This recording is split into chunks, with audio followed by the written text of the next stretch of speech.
Spoštovani gledalci in gledalke, prijazen pozdrav vam pošiljamo iz oddaje Darovi zemlje, v kateri je danes z nami specialist za prašičerejo pri Kmetijsko-gozdarskem zavodu Murska Sobota, Sašo Sever. Prijazen dober dan. Dober dan tudi vam. Smo v poletnih mesecih, visoke temperature ne popuščajo že kar nekaj časa. Ta vročina seveda vpliva na različne načine, ne samo na nas ljudi, ampak tudi na živali, seveda tudi na prašiče. Kako občutijo prašiči to visoko vročino? Za prašiče večkrat rečemo, da so zelo podobni človeku, pa ne mislim po obnašanju, pa po svoji fiziologiji, anatomiji, ampak ima pa seveda v primerjavi s človekom eno lastnost prašič, se pravi izredno težko ali pa zelo težko uravnava telesno temperaturo, se pravi ta termoregulacijski sistem ima slabo razvit. Prašič se ne znoji v primerjavi s človekom, zato toliko težje vzdržuje telesno temperaturo. Zdaj mi smo seveda v želji po večji proizvodnosti prašičev, smo z načrtno selekcijo skozi leta dejansko dosegli, da prašiči dajejo več, vedno več, ampak večkrat pozabljamo, da seveda prašiči ta genetski potencial lahko izkoristijo le takrat, ko jim nudimo optimalne pogoje.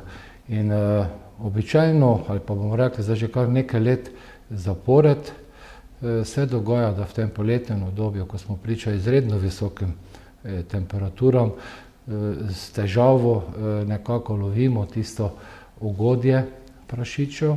Imamo kar nekaj težav z uravnavanjem teh mikroklimatskih pogojev v hlevu. Seveda se pa to pozneje kaže tudi na proizvodnosti prašičev in v primeru neukrepanja smo priča lahko tudi tistemu najslabšemu izidu, tudi smrti prašičev. Zdaj prašič, seveda, ko govorimo o posebnostih oskrbe v tem poletnem obdobju, dajemo na prvo mesto vodo.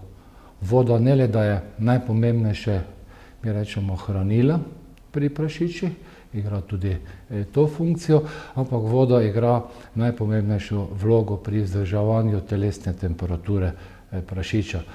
Optimalna telesna temperatura prašiča, mi rečemo termoneutralna cona oziroma območje temperaturnega ugodja za prašiča, je tam 18 do 22 stopinj Celzija, odvisno od kategorije prašičev, se pravi zelo podobno kot pri človeku. Razlika je seveda ta, da si lahko človek prižge klimo in pač v takem okolju biva, no v prašičereji pa to nekoliko težje. In za vsako stopinjo nad tem, smo rekli, termoneutralnim območjem se zgodi to, da se zmanjša konzumacija krme pri prašiču, poveča se frekvenca dihanja, za rezultati, ki pa seveda rezultirata na koncu tudi v proizvodnih rezultatih. Prašič manj žre, če manj žre, tudi manj proizvaja, prehaja tudi do reprodukcijskih motenj in tako naprej. Tako da tista prva naloga rejcev v tem obdobju leta je seveda prvič voda, zadostne količine vode. Poraba vode pri prašiču recimo se v poletnem obdobju poveča tudi do 10-krat. Namreč preko vode se dejansko in uriniranja posledično se prašič tudi ohlaja oziroma vzdržuje telesno temperaturo. Tako je na tem mestu seveda je potrebno opozoriti, da s tem, ko se poveča frekvenca uriniranja zaradi povečanega pitja, je seveda potrebna prvo pozornost ali pa naloga, da vzdržujemo primerno količino elektrolitov v telesu prašiča. Namreč prašič izjemno veliko pije, zato je potrebno, da mu bomo rekli, tudi preko vitaminsko-mineralnih dodatkov nekako nadomeščamo elektrolite v telesu. To je seveda naša prva naloga. Druga naloga je seveda prezračevanje. Še večji problem v poletnem obdobju kot temperatura, visoka temperatura v hlevi, je visoka relativna zračna vlaga. Tista, bomo rekli, optimalna vlaga ali pa vlaga, ki si jo nekako želimo v naših hlevih, je tam okrog 60%. V poletnem obdobju se ta delež oziroma ta procent vlage dvigne tudi do 90 in čez. In tista druga naloga rejcev je seveda, da to vlago odvajajo iz hlevov. Vlaga predstavlja večjo težavo za prašiča kot sama temperatura. Zdaj, čisto tako laično lahko poveva, da nekako optimalno razmerje med temperaturo in vlago je recimo takrat, ko je seštevek teh dveh tam 80 do 90. Se pravi, kaj to pomeni v praksi? Če imamo v bistvu v hlevu, vzdržujemo 30 stopinj, recimo, kar je že dobro, če nam uspe vzdrževati 30 stopinj v hlevi, potem to pomeni, da bi dansko optimalna vlaga bila tam okrog 60%. In to je tisto, kar bi si želeli.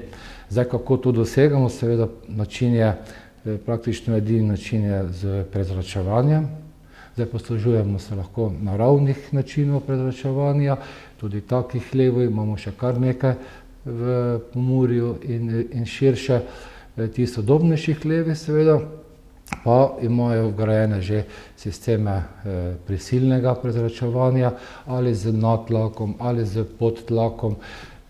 Tudi hlevi obstajajo, seveda, ki dejansko zrak dejansko se ohlaja pri vhodu v hlev. Pravi, na eni strani izsesavamo zrak v hlev, ta iztrošen zrak, ki vsebuje veliko recimo CO2, amonijaka, žveplovodika in tako naprej, tudi vlage. Po drugi strani pa dovajamo svež zrak in ti najsodobnejši hlevi, ki jih imamo tudi v Pomurju že, hvala Bogu, dejansko zrak ohlajajo. Tako da ni to klima, da se bomo razumeli, ampak so ti sistemi sposobni vstopni zrak ohladiti za nekaj stopinj Celzija, kar seveda veliko pomeni v tem poletnem obdobju. Zdaj, prezračevanje pa voda so seveda najpomembnejša, v nadaljevanju pa seveda prašičem ob dejstvu, da vemo, da se težko ohlajajo, ker v bistvu ne znojijo, jim lahko pomagamo na ta način, da zmanjšamo gostoto naselitve v kocih. Zakaj? Zato, ker na ta način povzročimo kroženje zraka oziroma omogočimo kroženje zraka med prašiči in prav ta način je eden od načinov, ko se prašič hladi, povečamo ta pretok zraka, ustvarimo tudi ene vrste prepiha, ki pa seveda spet ni ukrep z neomejenimi možnostmi, namreč ta prepih je lahko zelo škodljiv, sploh pri mlajših kategorijah prašičev, pri pujskih, pri starejših je to nekoliko manjši problem, tako da gostoto naselitve absolutno lahko zmanjšamo. Naslednja stvar je tuširanje prašičev, polivanje tal, oroševanje prašičev. Vse to so načini, s katerimi lahko bistveno pomagamo prašiču. Je pa potrebno povedati to, da seveda s temi ukrepi, kot so tuširanje, oroševanje, vnašamo dodatno vlago v hlev in to vlago je potrebno odvesti. Tako da ti ukrepi so smiselni, koristni ob kombinaciji seveda s primernim prevetrovanjem.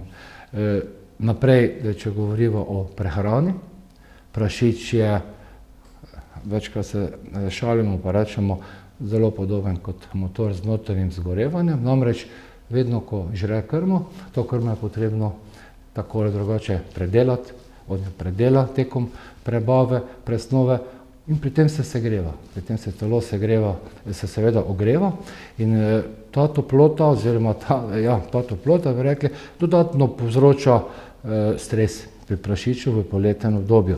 Zato moramo sploh v poletnem obdobju prašiče krmiti z bolj prebavljivo krmo, se pravi zmanjšamo delež surove vlaknine, na ta način olajšamo prebavo, tudi produkcija toplote se na ta način zmanjša.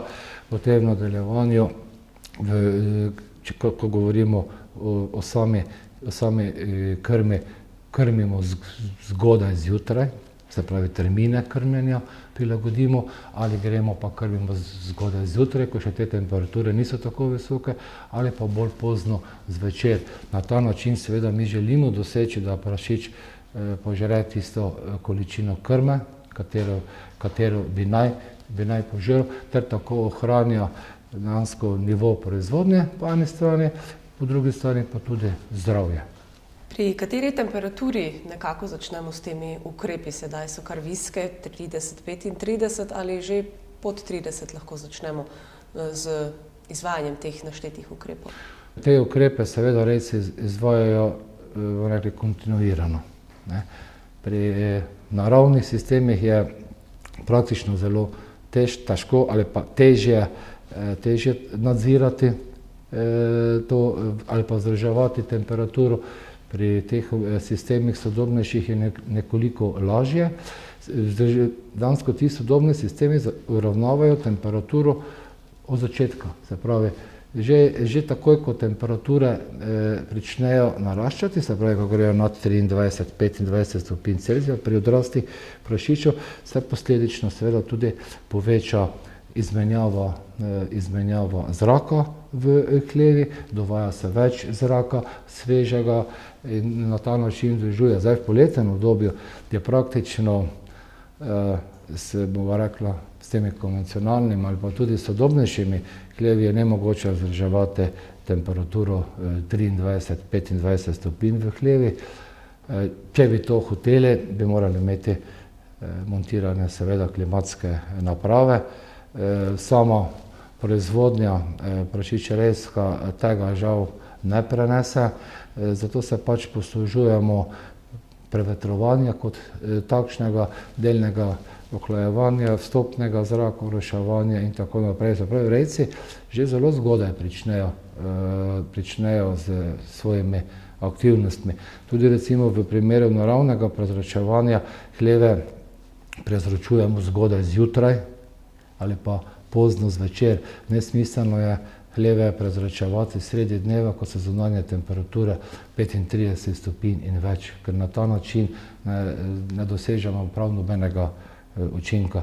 Tako da to v bistvu so postopki, s katerimi mi sproti dejansko prilagajamo, skušamo vzdrževati to primerno okolje. Rad bi rekel seveda to, ne glede na to, da govoriva o prašičih in dejansko rejci imajo interes vzdrževati te pogoje, optimalne ali pa dobre pogoje, zato ker želijo dosegati dobre rezultate. Tudi rejec kot tak, rejci kot taki so, bi rekli, izpostavljeni izjemno velikim obremenitvam, podobno kot prašiči. Nenazadnje pri oskrbi prašičev se gibljejo v tem prostoru in tudi za rejce je pomembno dejansko to delovno okolje. In s tem, ko nudimo prašičem boljše pogoje, posredno seveda tudi sebe na ta način olajšamo delo s prašiči. Kako pa je v teh vročih dneh, morda tudi z razširjanjem kakšnih bakterij in bolezni v hlevu? Zdaj, tako bomo rekli, v teoriji naj bi s prezračevanjem tudi izsesavali potencialne bakterije, viruse in tako naprej. Zdaj, glede dovzetnosti živali za obolenja pa zagotovo drži v teh ekstremnih pogojih, v ekstremnih pogojih, ko dejansko je prizadet tudi imunski sistem živali, so zagotovo bolj dovzetne za bolezni, kot bi to bilo recimo v tistih optimalnih obdobjih leta, kot je to na spomlad ali pa v jesen. To so obdobja, ki so za prašiča, vse, kar se tiče glede klimatskih pogojev idealna. In v poletnem obdobju seveda zaradi teh ekstremnih pogojev imunski sistem prašičev slabi in je seveda posredno toliko bolj dovzeten za morebitne okužbe, bolezni. Tudi na afriško prašičjo kugo? Afriška prašičja kuga me kar strese, ko ste izgovorili to ime. Pri afriški prašičji kugi bomo rekli tako, ne, z drugimi ukrepi, ne, katerim, pa mislim, da sva tudi govorila že v eni od oddaj na vaši televiziji, z drugimi ukrepi želimo preprečevati okužbo naših prašičev, ne, pravi z dvojnimi ograjami, z izvajanjem biovarnostnih ukrepov. Sicer v teoriji bi se naj virus prenašal tudi po zraku, ne, tako da nevarnost zmeraj obstaja in z vsemi ukrepi, ki izvajamo tako na področju biovarnosti, kot tudi na tem področju, ko se trudimo vzdrževati, bomo rekli, optimalne pogoje za prašiče, posredno seveda zmanjšujemo tudi nevarnost vdora kakršnihkoli tujih virusov ali pa neželenih virusov. Kako dolgo, glede na trenutne vremenske napovedi, računate, da bodo visoke temperature vztrajale in s tem seveda nekako dajale tem virusom tudi boljše pogoje? Jaz upam, da čim krajši čas, ne. Čeprav napovedi vsaj glede tega niso obetajoče, ampak jaz upam, da se bo končalo to obdobje. Je pa dejstvo, da smo v zadnjih letih dejansko priča tudi kot posledica, bomo rekla, podnebnih sprememb, tudi vedno težje je praktično, bomo rekli, rediti prašiče, tako bomo rekla, ne. Vedno težje zagotavljati tiste optimalne pogoje po eni strani zaradi podnebnih sprememb, katere se kažejo tudi v takih vročinskih valih, kot so sedaj, po drugi strani tudi zaradi vedno večjih zahtev prašičev, zaradi selekcije načrtne, ki jo izvajamo, seveda prašiči so vedno bolj zahtevni, zahtevajo vedno več pozornosti. Zdaj seveda lahko izbiramo, lahko jim nudimo to ugodje, izkoristimo potencial, ali jim tega ugodja ne nudimo, pa tega potenciala seveda ne izkoristimo.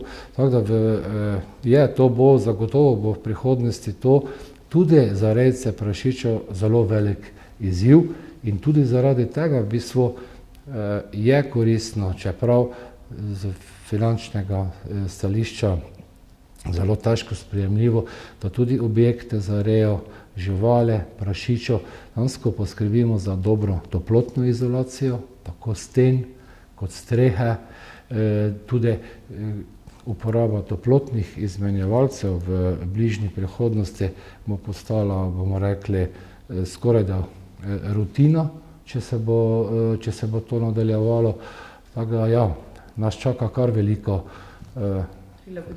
tako v prihodnosti, ja. Sašo Sever, specialist za prašičerejo, mi se vam zahvaljujemo za vse podane nasvete in za vse povedano ter za vaš obisk in seveda do prihodnjič želimo uspešno delo in lep pozdrav Kmetijsko-gozdarski zavod Murska Sobota. Hvala tudi vam, ker ste omogočili, da smo dali kak nasvet prašičerejcem. Jaz upam, da jim bo tak nasvet v prihodnjih dneh vsaj nekoliko olajšal vroče popoldne in vroče dni. Tako. Hvala lepa. Hvala vam. Spoštovane gledalke in gledalci, toliko tokrat v oddaji Darovi zemlje. V vašo družbo se vračamo čez 2 tedna.